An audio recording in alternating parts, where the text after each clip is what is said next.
ও কৃষক রে, ও কৃষক রে, ও সোনার ধানে ভরে মাঠ, তবু কৃষকের মাথায় হাত, দামের অভাবে ভুগটা ভাঙে হায়।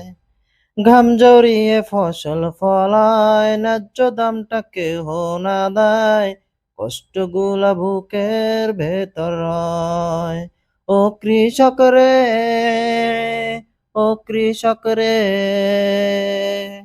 হায় যে মানুষটা অন্ন ফলায়, সেই মানুষ কি কষ্টে জ্বালায়, কেউ বোঝে না বুকের ব্যথা রে। ও কৃষক রে, ও কৃষক রে, হায় যে দান লাগে খাবার কাজে, সে দান আজ বন্যায় ভাসে, কাঁদে রে আজ কৃষক হতাশে। ও কৃষক রে, ও কৃষক রে, ও কৃষক রে।